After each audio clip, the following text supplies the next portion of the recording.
Network Entertainment. Kapag pinanganak ka na mahirap, hindi mo kasalanan yun. Okay. Ang tawag doon, given life circumstance. Right.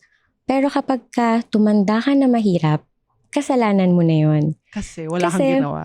Kasi you, as I mentioned kanina, you have all the resources in the world. Sa duration ng life mo, nakikita mo may iba living an abundant life. May pera sila. Do you think they grew up or were born with a silver spoon? Right. No. So how they did it, bakit hindi mo rin kayang gawin yun, di ba? Right. Like from my personal experience and yung mga na-coach ko, na mga narinig din namin, they also, hindi rin naman, pero nagawa ng paraan. Right. So, ayun, kailangan mo lang talaga ng proper mindset and masabi mo sa sarili mo na kaya mo kasi siya. Right.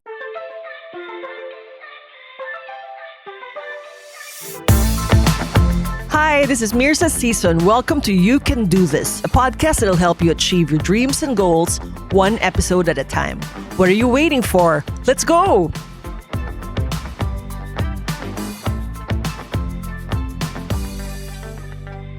They say money is the number one cause of stress in the world, but it doesn't have to be, says today's guest, a financial coach and financial literacy advocate.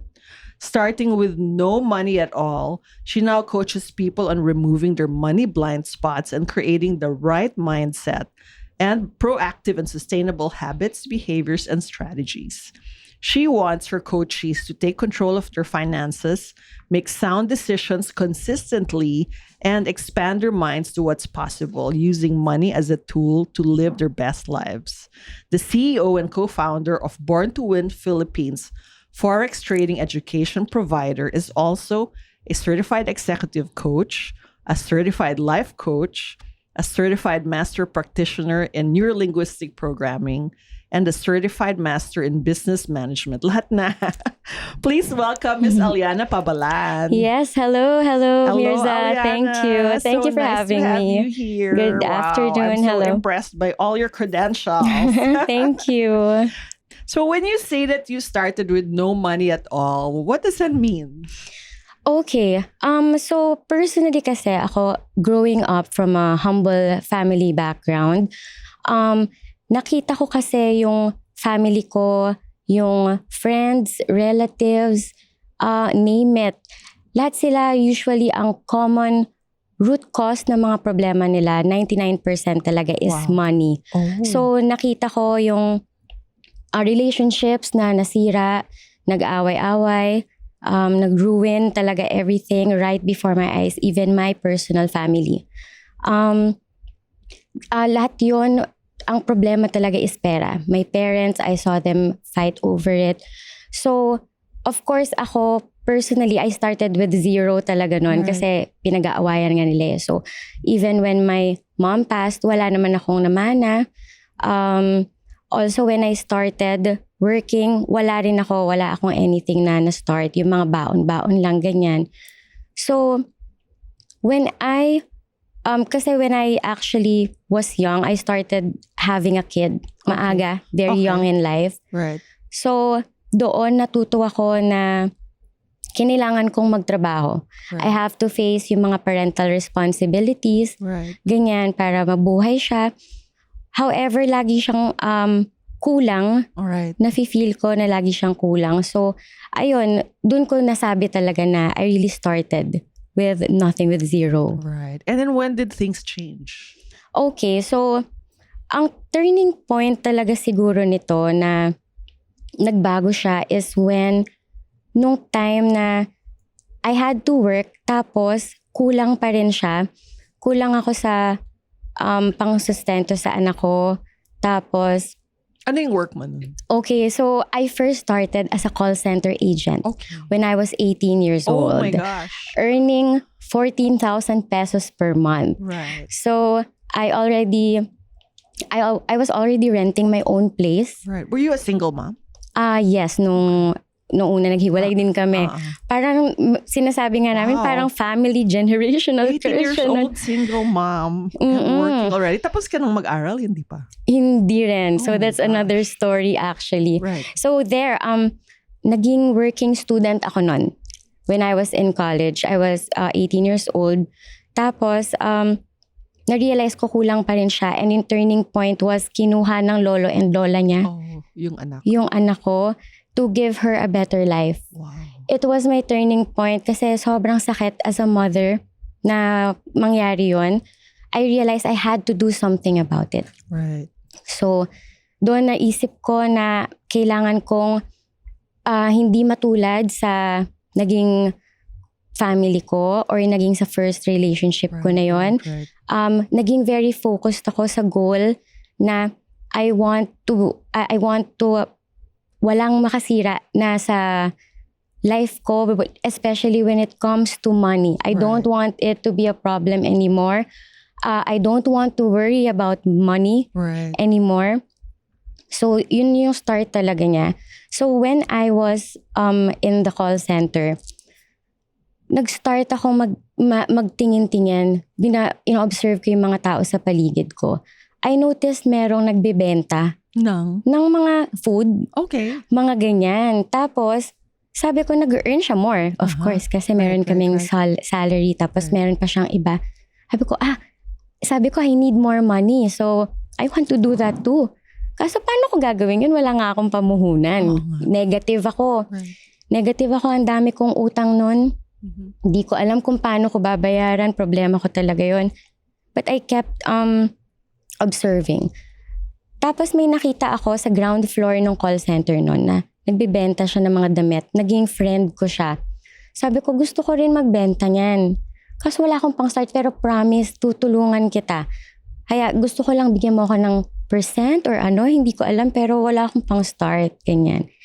Tapos sabi niya, sige, bibigyan kita ng mga gamit, ibenta mo. Wow. Ganyan. Tapos sabi ko, okay lang. Sabi niya, papahiram daw niya. Doon ko nalaman yung term na consignment. Oh, okay. Yun, first time ko malaman yung term na yun, pwede pala yun. So, sabi ko, hindi ko hahayaan na mapahiya ako dito. So, that's what I did. Kasabay ng salary ko nun, nag-earn din ako. I was selling clothes. I was selling perfumes. Talagang lahat ng pwede kong pagkakitaan na meron siya ng mga products. Sunglasses, shoes. Binibigay niya sa akin yun. Tapos, ibabalik ko lang yung mga hindi ko nabenta. So, binibenta mo sa call center? Okay. Sila yung naging market ko nun. Tapos, ang pinakamaraming bumibili sa akin nun, mga boss. Mga leaders doon. Right. Tapos, one time, merong order sa akin yung boss ko. Tapos, hinahanap ko siya. When I was going to give the products, wala siya doon. Tapos nung hinanap ko, sabi, wala daw siyang, later pa daw yung schedule niya. Tapos sabi ko, okay, pwede pala yun. Doon ko nalaman na flexible pala ang schedules ng mga higher ups. Okay. As in, syempre, wala ako totally alam eh. I learned everything nung talagang mag-isa ko lang nagsistart ako sa ganun. Sabi ko, I want that too. Wow. Sabi ko, I want more money, I want more time. Gusto ko rin yun. Sabi ko, paano niya ginawa yun? Tapos sinabi sa akin, nag-start niya na call center agent, ganyan. Sabi ko, okay, gusto ko rin. So mula nun talaga, very fixed ako sa vision ko talaga na ako upo dyan. Right. Ako upo dyan soon. Pero wala kang any, guru or readings? Readings, marami akong binasa. Okay. Marami akong ni-research. Okay. When I was fixed with those goals, inaral ko talaga siya. Okay.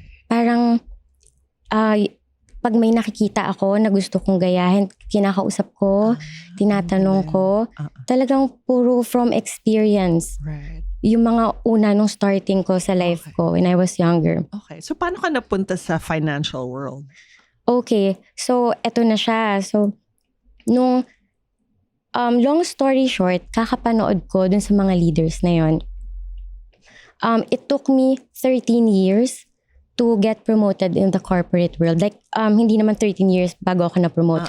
13 years yung kinlime ko from being a total call center agent to becoming a subject matter expert, yung floor walk. Tapos, naging TL.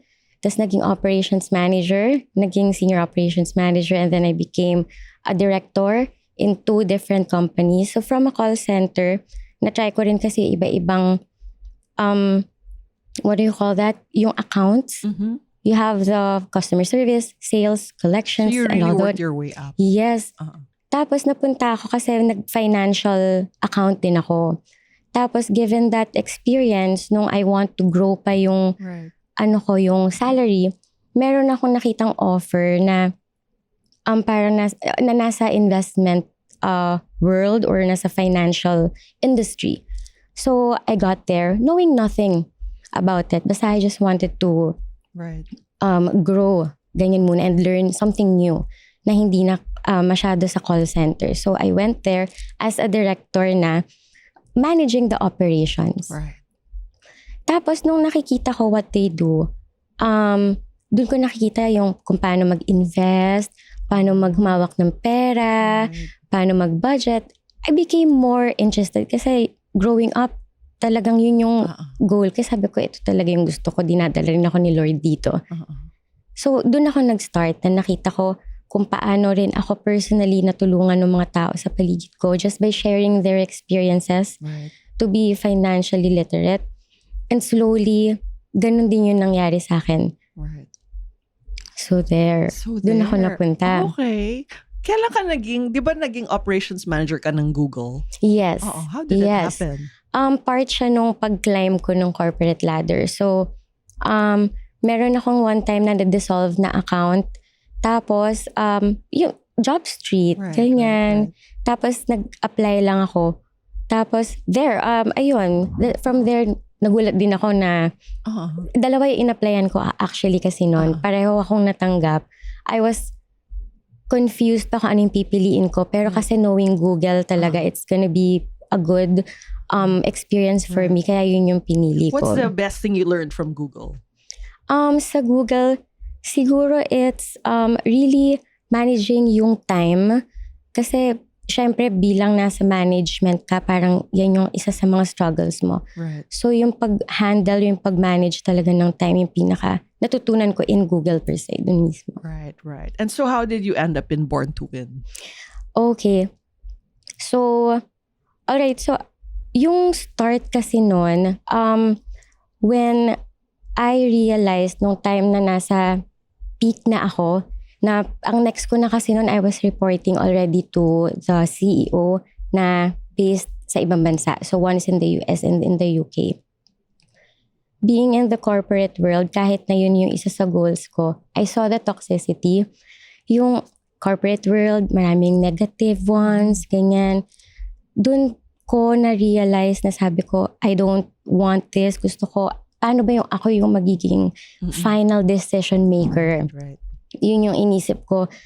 Tapos sabi ko sa husband ko, whom I really admire so much, isa siya sa nagmulat din sa akin when it comes to these things, psychology skills, financial skills. I told him, I was really ready. I want to start our business. Yun yung dream niya kasi. Kanyang dream yun. Me having the background in the operations, helping businesses na ma-establish here sa Philippines, I knew the ins and outs, the legalities and that. I told him, I think we're ready. Let's do this. Wow. Ganon. Noong una, syempre, hindi madaling decision yun, even for him. So sabi ko lang sa kanya, kaya yan. Sige, let's do it. So that's when Born to Win was How born. long ago was that? In 2020. Okay. 3 years ago. Yes. Right. Mm-mm. And so far, how has it been? It's been really good. Kasi being able to, yung sa, sa business ay being able to be the final decision maker, wala yung toxicity. We make sure kasi talaga number one yung client satisfaction. Right. Next bonus na lang sa amin, of course, yung mga, yung sa income. Basta yung number one is yung same na advocacy namin ng husband ko. So yun yung makatulong, mag-share ng mga skills namin na combined to help them become financially literate, where to put their money, strategies to do it, all of those. Masarap sa feeling na being able to inspire and makashare. And you hear stories, very amazing stories na from here, thank you, Coach Alyanna, thank you, Born to Win, because of your help, ganyan. helping me and my husband. So it's really fulfilling. You've been able to change lives. Yes, yes. So first, let's define, what do you mean by financial literacy? How do you know if you're financially literate?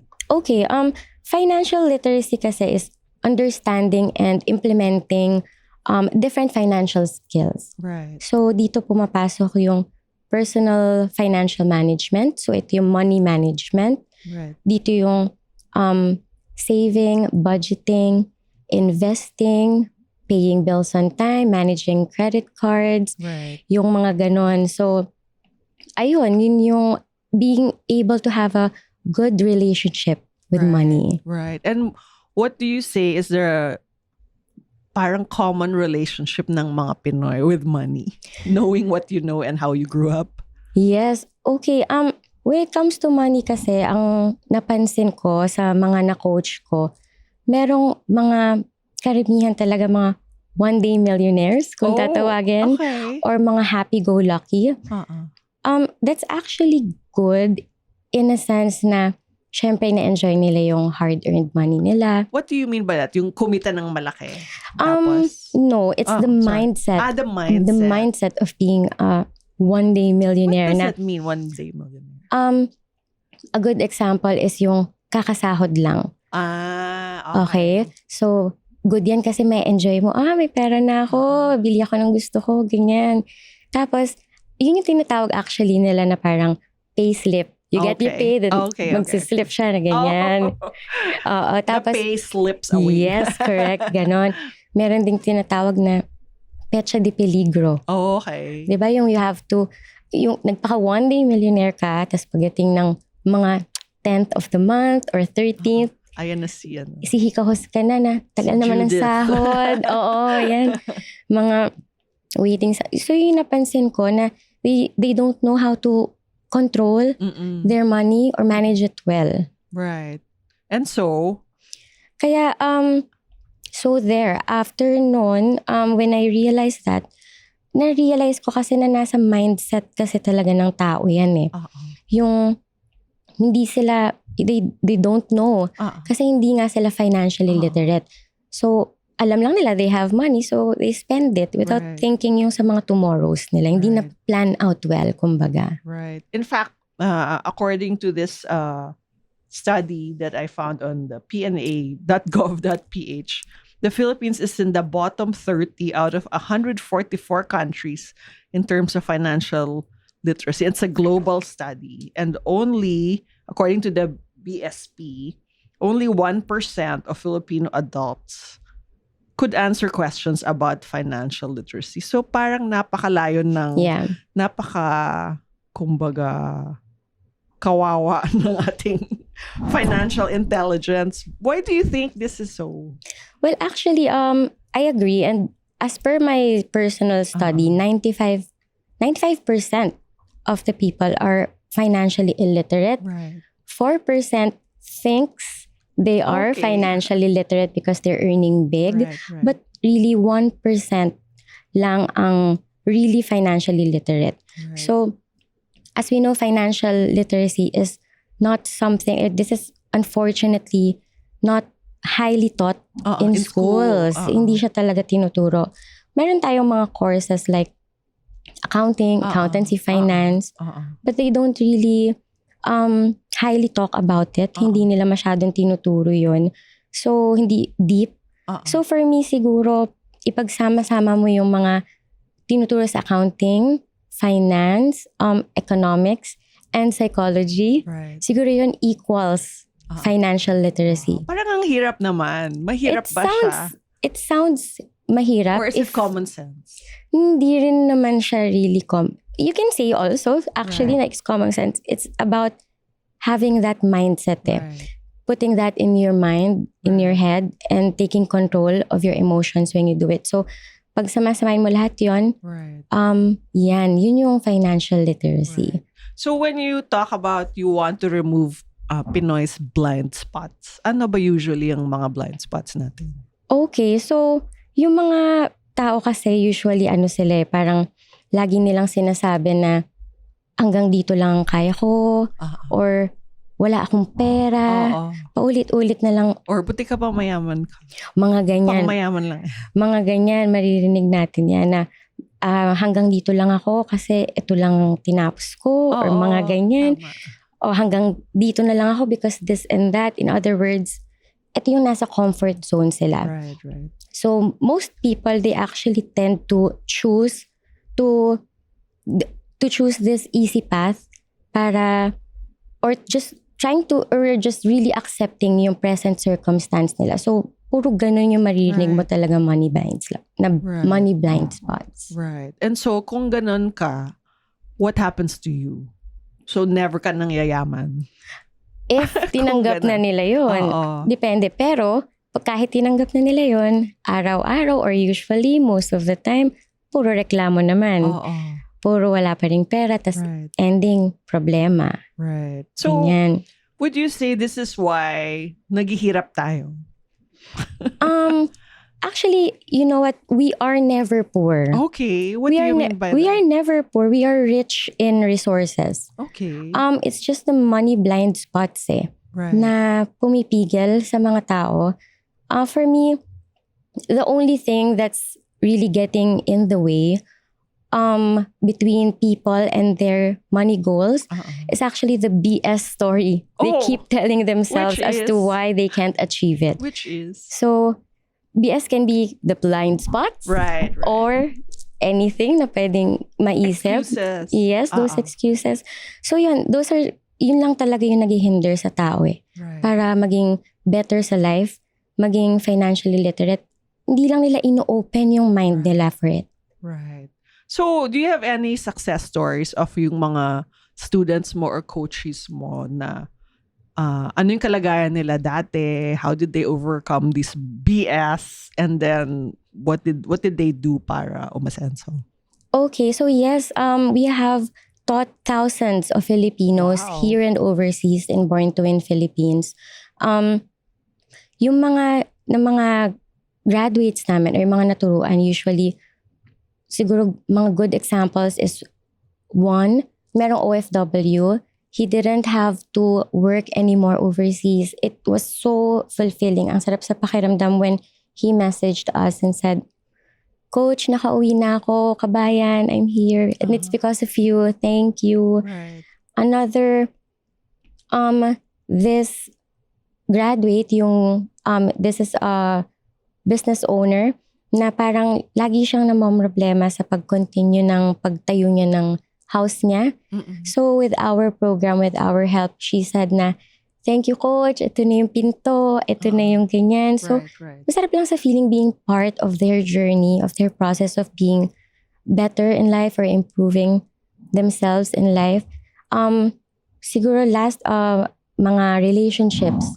Merong mga mag-asawa na they don't ever fight about money anymore. So, ayun, being financially literate, hindi lang naman siya yung meron ka na marami ka ng pera. It's not that. It's understanding and knowing how to manage it, how to controlling your money instead of letting money control your life. Wow. And so, what are the 5 things that people need to learn to be financially literate? Okay, 5 things.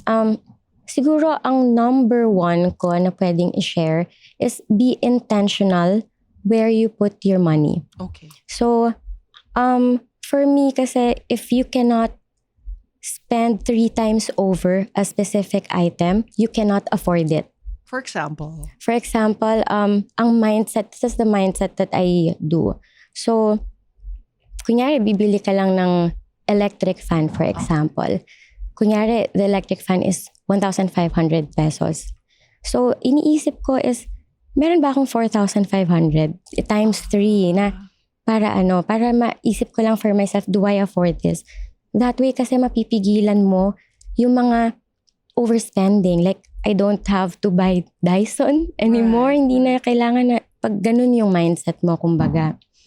Also, isa kong pwedeng i-share siguro is yung 50-30-20 na budgeting rule. So that's putting 50% of your money sa needs, 30% of your money sa savings or investments, and 20% sa wants. Okay. So, anong example of each?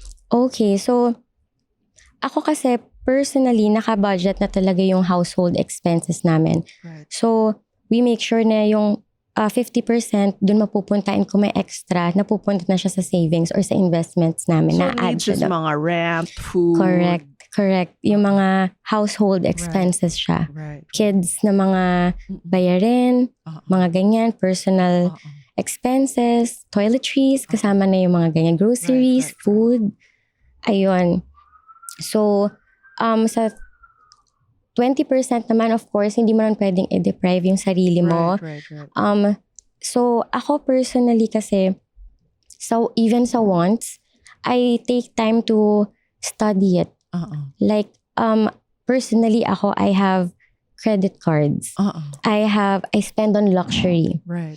This is an unpopular opinion, Okay. siguro. But for credit cards kasi, you can outsmart credit cards. Okay. Credit cards kasi, you know, di ba na, nagbibigay sila ng mga free flights, perks, di ba? Mga 0% installment. Right. Ganyan. So, you can take advantage of those. What I do is, pagka may binibili ako na item, of course, ready na siya on hand, yung cash. Dinadaan ko lang siya sa credit card. Okay. To avail. To avail yung mga free na mga yon. And kapag na-receive na yung monthly statement, I pay it on the day I receive it in full. Right. So, hindi ko siya inaantay na yung due date. Kasi, hindi ko na kailangan magbayad ng mga late payment fees or hindi ako may interesan. Kasi, kapag ka na-miss mo yung due date mo, wala na tayong, hindi tayo pwede magreklamo sa pag-charge sa atin. Right. Ayun. So, sa luxury naman, yung iba, hindi naniniwala dito or they think it's luho, it's practical. Right. But for myself, I actually spend on luxury because actually I can sell them more than the amount that I paid for. So, para rin siyang investment that I enjoy as a woman. Right. Kasi, for example, I buy a bag that's worth, kunyari, 1,500 pesos yung price. Tapos masisira siya. Tapos I have to buy again. Now, another one. Right. I have to keep doing that compared sa yung natutunan ko about sa luxury na pag bumili ako ng bag, it may be expensive, yes. Pero the quality is okay siya talaga. Plus, tumatagal siya. I have bags that are 5 to 10 years with me already. So, hindi lang yon. Kapag ayaw ko na siya, I sell it. Right. So, kumikita ako. Hindi ako nagkakalos doon. Right. Meron akong na-buy one time na bag for this amount. Kumita ako ng plus 10,000 in just a month. Right. Kailan siya nagiging problema? Ang pagbili ng luxury. Siguro kapag, of course, you're not financially literate like what I said. Na kaya siya nagiging tingin ng iba, luho, because they don't know how to manage or to handle it. Or kung you can't afford it pala. Definitely. So, part siya na ng mga investment na pagka ready ka na you don't know where to put your money. Kasi, but really, financial literacy is not just for the people na may pera. Right.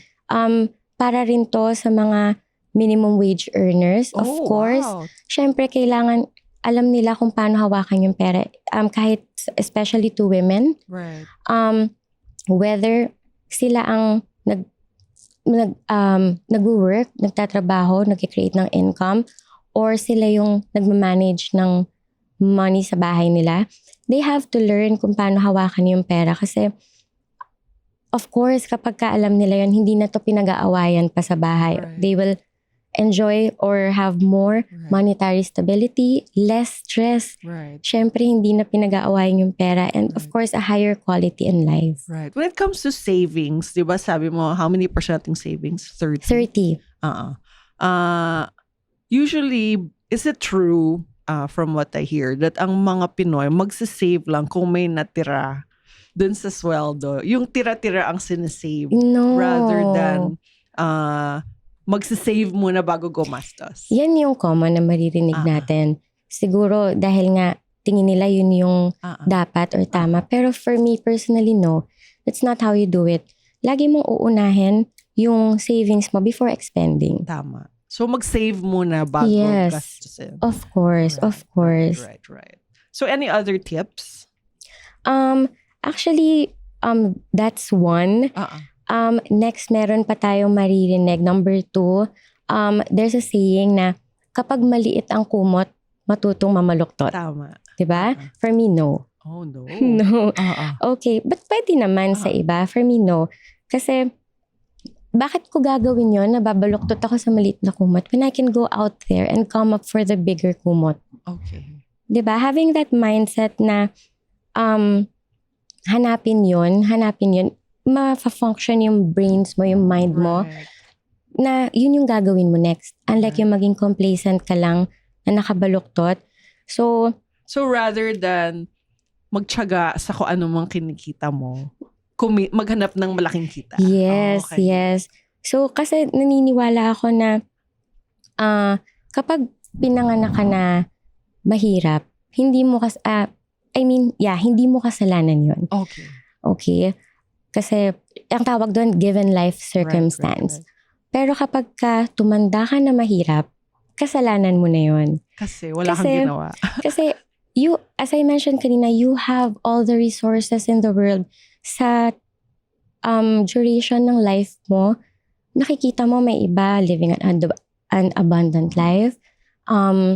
May pera sila. Do you think they grew up or were born with a silver spoon? No.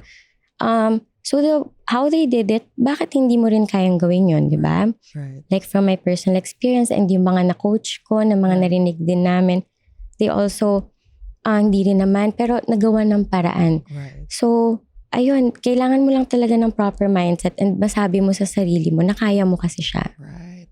If there's a will, there's a way. Correct. So what else do you have? Third, of course, stop saying you're poor.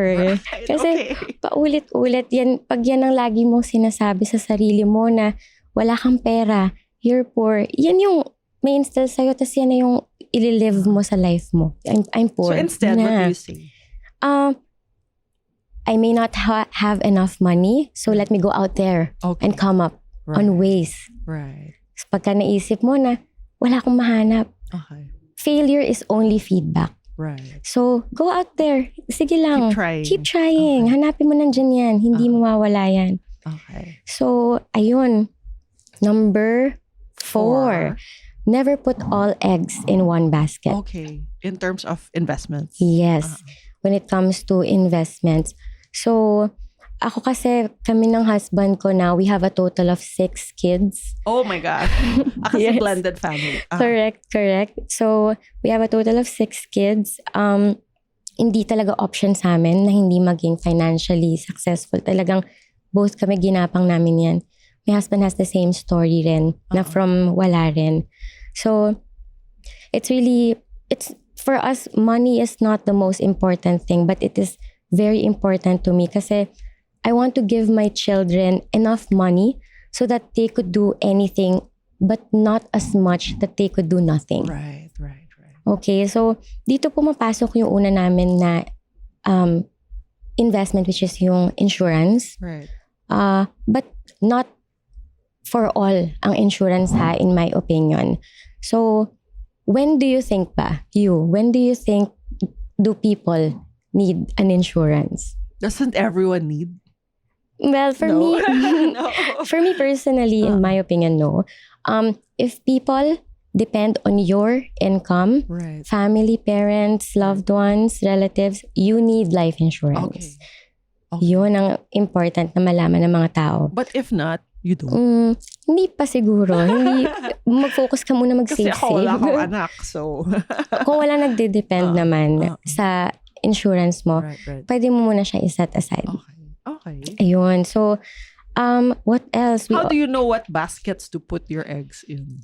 Ayun. So, depende rin kasi sa personality and lifestyle mo. So, like me, I have a family, kaya may insurance.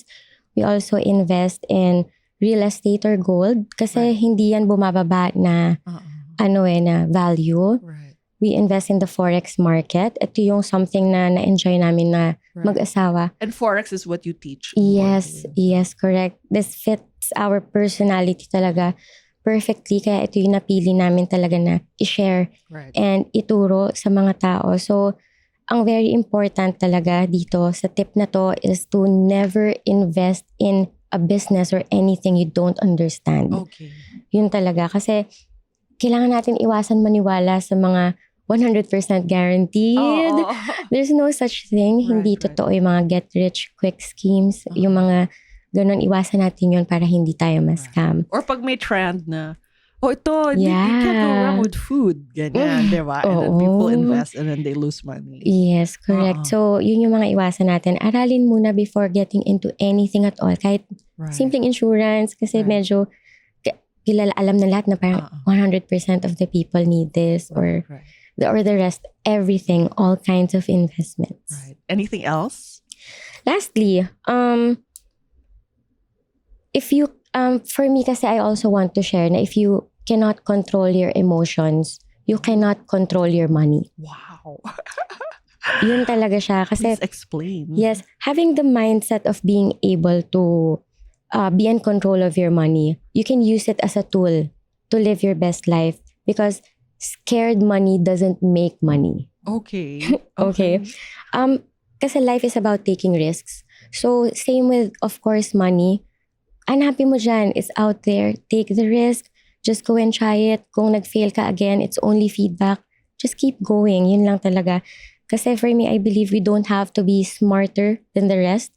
We just have to be more disciplined than the rest. Wow. Yun yung very important na to have a mind that is open to everything but attached to nothing. Wow. So you're open to trying this, ganyan, magbenta or pumasok dito, mag-apply dyan, mag-invest dito. Try mo lahat yan. Tapos kapag nag-fail, attached ka naman, hindi ka attached. Mas madali kang maging resilient. Parang nakakatakot mag-fail when it comes to pera, di ba? Parang pag nag-fail, di nawala yung pera. What can you say about that?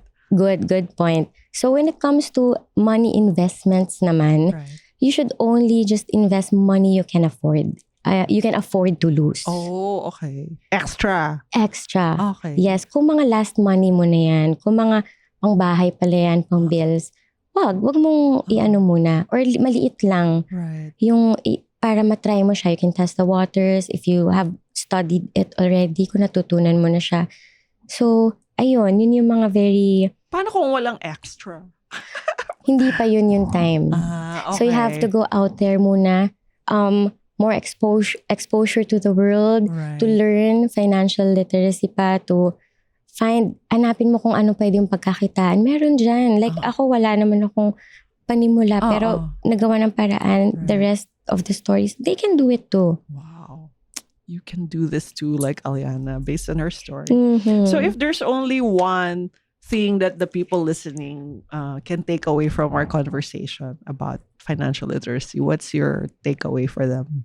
Okay, so if you always do what you've always done, you will always get what you've always got. Okay. So if you want to have things you never had, you should start doing things you've never done. Oh my gosh. Parang wake-up call ito sa akin. Don't be scared to take risks. Right. And tell us more about how they can do that with Born to Win. Okay, so anyone who wants to learn about our program to help them with financial literacy, they can visit our Facebook page sa facebook.com/born2winph. They can also follow my personal Instagram and facebook.com/Alyanna Pabalan.ph, Instagram.com/Alyanna Pabalan.ph. And I just created a TikTok. It's new. Wow. TikTok. You're gonna give tips. I'll be starting to do that too. So that's Alyanna Pabalan. Right. Wow. So talagang anyone, ha? Yes, anyone. Okay, you heard that. Anyone. Yes, Thank correct. you so much, Alyanna. I learned so much and you gave me the wake-up call that I should try something I've never done to Okay. get something I've never had. Thank you. Thank you so much also Thank for allowing me you. to share. Thank you. So this has been You Can Do This, recorded in the Go Time Bank studio of the Pod Network Entertainment. See you soon. Thank you for listening to You Can Do This. If you want to know more about me, visit mirza.com. That's MYRZA.com. And follow me at Mirza Season on Instagram, Facebook, YouTube, TikTok, Twitter, and LinkedIn. If you like this episode, please don't forget to rate it 5 stars. Hit the follow button on your podcast streaming platforms and hit the notification bell to get alerted every time we release a new episode. Catch you at our next convo, and always remember, you can do this.